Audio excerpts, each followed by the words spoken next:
Bonjour à tous et bienvenue dans cette formation sur les contrôles d'accès biométriques. Ensemble, nous allons essayer de faire une petite formation dans ce domaine de la biométrie. Tout au long de cette formation, nous allons parler un peu du contrôle d'accès sur une porte et également sur la gestion des temps de présence des employés dans une entreprise. Donc déjà, pour réaliser un système de contrôle d'accès, nous avons besoin de plusieurs éléments, à savoir des lecteurs, des ventouses, des gâches électriques, des boutons poussoirs, des alimentations et autres. Nous allons commencer tout premièrement par le lecteur avec lequel nous allons travailler. Ok, donc nous allons travailler avec ce lecteur de la marque eVision, de la série DSK1T 804BMF, qui est un lecteur d'empreintes digitales. Donc, voici ce lecteur en image.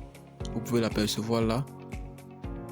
Ce lecteur peut enregistrer jusqu'à 3000 empreintes digitales, autant pour moi. Il peut prendre à 3004 et peut enregistrer jusqu'à 1000 événements. 100 000 événements, autant pour moi. Donc, il fonctionne avec les cartes MIFA, nous allons voir tout à l'heure, et sa communication, c'est via TCP ou IP. Donc, ça veut dire pour la transmission des données, des informations, peut-être via un serveur. La communication peut se faire via un câble réseau ou alors par Wi-Fi. Donc, nous allons voir toutes ces informations plus tard. Donc, je vais vous mettre le lien de téléchargement de ce manuel en description de la vidéo. Donc, le lecteur en question, c'est celui-ci. Donc, on peut bien l'apercevoir là. C'est le lecteur que nous allons voir en image tout à l'heure. Donc, ce lecteur, voici sa position pour l'empreinte digitale là. Ici, c'est son interface que quand il est allumé, nous pouvons voir accéder au menu, faire plein de paramètres directement sur lui. Nous avons là son clavier et à l'arrière, c'est où nous effectuons nos connexions. Nous avons l'entrée pour le port réseau pour la connexion à un réseau. Nous avons là les connexions pour les différentes fonctionnalités et alimentation. Et ici, nous avons sa spécificité technique. Vous pouvez apercevoir là un code barre. Ce code barre, lui, il est spécifié pour la connexion en ligne de nos équipements via une application Android. Donc, cette vidéo, c'était juste pour vous présenter l'équipement en lui-même. Par la suite, voilà, il y a son support de fixation.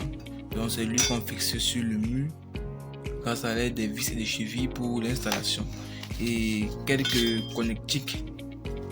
Ça vient dans un paquet 4.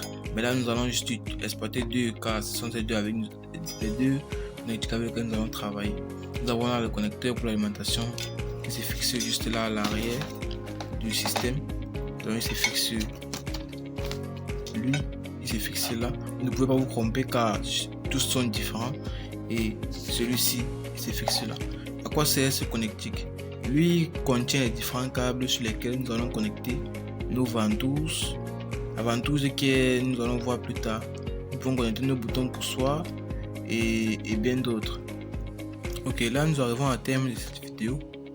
Donc pour la prochaine fois, restez coachés sur notre chaîne car à la prochaine vidéo, nous allons voir comment gérer le premier démarrage de ce système. Car c'est pas un système plug and play. Il nécessite certaines petites configurations lors de son premier démarrage. Alors, pour pouvoir avoir ce système dans la poche, comme on dit souvent, abonnez-vous et activez la cloche de notification pour ne rater rien des prochaines vidéos qui arrivent. Ciao!